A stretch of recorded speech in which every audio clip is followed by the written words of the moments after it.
সাইফ মোহাম্মদ আলাউদ্দিনের কাছে ইসলামী ছাত্র আন্দোলনের প্যানেল থেকে নির্বাচন করছেন, প্রায়োরিটি কি কি থাকবে? 3 মিনিট। আসলে ঢাকা বিশ্ববিদ্যালয়ে অনেকগুলো সমস্যায় রয়েছে। তো যতগুলো প্রাইমারি এবং মানে যতগুলো সমস্যা আমাদের সামনে ধরা পড়ে, সবগুলো সমস্যার পিছনে যে রুট যে সমস্যাটা, এই সমস্যা যখন আমরা যদি হাত দিতে না পারি তাহলে আসলে কোনো সমস্যার সমাধান হবে না। যেটা আশিক ভাই যেটা বললেন যে আমাদের আসলে অধ্যাদেশ অনেক ধরনের মানে সংকটকে জিইয়ে রাখার জন্য দায়ী, সেটাও আমাদেরও একটা প্রায়োরিটি থাকবে যে আমরা ডাকসু নির্বাচিত যদি হতে পারি, আমরা সবাই মিলে সেটাকে কীভাবে নতুন করে আরো পুনর্লিখন করা যায় সেটা আমাদের এজেন্ডা রয়েছে। এর পাশাপাশি আমাদের অধ্যাদেশের বাহিরেও যখন কেউ দায়িত্ব পায়, দায়িত্ব পাওয়ার পরে সেটাকে সঠিকভাবে এক্সিকিউট করার মতো কিংবা দায়িত্বশীলতার ক্ষেত্রে যেটুকু দায়বদ্ধতা রয়েছে, আমাদের স্টুডেন্ট, টিচার এবং যারা কর্তৃপক্ষ সবারই একটা গা ছাড়া ভাব রয়েছে। আমরা প্রশাসনিক ভবনে যে ধরনের হেজিটেশনগুলো আমরা ভুগি, যে দৌরাত্ম্যগুলো দেখেছি, এটা অধ্যাদেশ তাদেরকে দিয়েছে, তারপর তারা সেখানে দায়িত্বহীনতার কারণে বা দায়িত্বের প্রতি তারা দায়বদ্ধ না থাকার কারণে আমরা শিক্ষার্থীরা ভর্তি থেকে শুরু করে বের হয়ে যাওয়ার পরও সার্টিফিকেট পাওয়া পর্যন্ত আমাদের এই সমস্যাটা আমাদেরকে পোহাতে হয়। সুতরাং আমাদের প্রথম প্রায়োরিটি থাকবে যে প্রশাসনিক যে সকল জটিলতা এবং দায়বদ্ধতাহীনতা রয়েছে তাদের, সেগুলোকে আমরা কীভাবে সক্রিয় করতে পারি এবং সেগুলো সক্রিয় করা আমাদের প্রধান এজেন্ডা থাকবে।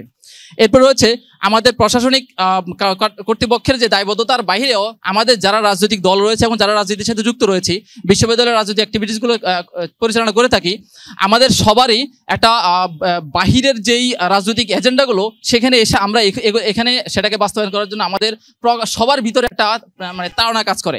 তো এবং আমাদের বাংলাদেশের যে রাজনৈতিক প্রেক্ষাপট এবং যে রাজনৈতিক অস্থিতিশীলতা, এটা আমাদের অন্যতম একটা দায়ী। তা আমাদের দ্বিতীয় এজেন্ডা থাকবে যে প্রশাসনিক কাজের পরবর্তী মানে তৃতীয় এজেন্ডা, সেটা হচ্ছে এই রাজনৈতিক অস্থিতিশীলতা কাটিয়ে কিভাবে আমরা এই ক্যাম্পাসের জন্য রাজনীতি করতে পারি, ক্যাম্পাসের জন্য শিক্ষার্থীদের জন্য আমাদের কীভাবে কর্মকাণ্ডগুলো থাকে সেদিকে আমাদের মনোযোগ বাড়ানো, এবং অস্থিতিশীলতা দূর করে কীভাবে শিক্ষার্থীদের পাশে দাঁড়ানো যায়, শিক্ষার্থীদের কল্যাণে আমরা কীভাবে আমরা এজেন্ডাগুলো নিতে পারি, কর্মসূচিগুলো বাস্তবায়ন করতে পারি, আমাদের কর্মসূচিকে পালন করতে পারি, আমাদের সেই দিকে মনোযোগ থাকবে।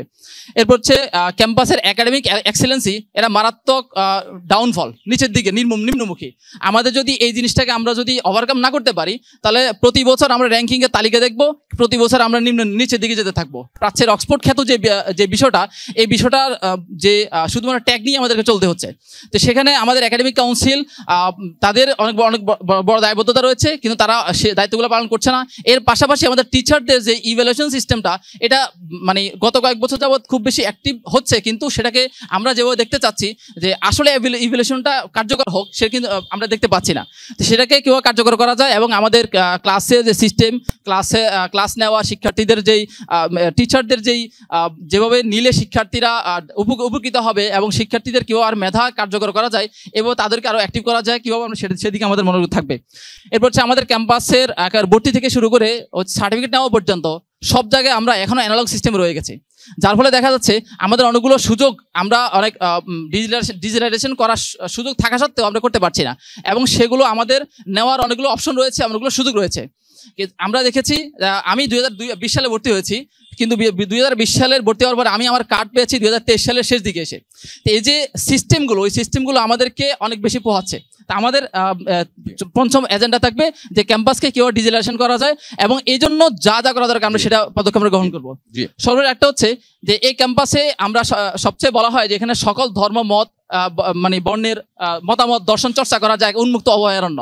কিন্তু আমরা দেখেছি এখানে সবচেয়ে বেশি অবহেলিত হচ্ছে ইসলামী মূল্যবোধ চর্চাকারী যারা, এবং হচ্ছে এখানে আমরা দেখেছি সম্প্রতি যে হিজাবের উপরে বিভিন্ন আক্রমণ এসেছে, হিজাব নিয়ে যারা চলাফেরা করে তাদেরকে বিভিন্ন ধরনের কোণঠাসা করা হচ্ছে, শ্লীলতাহানির মাত্রা মারাত্মক লেভেলের আছে।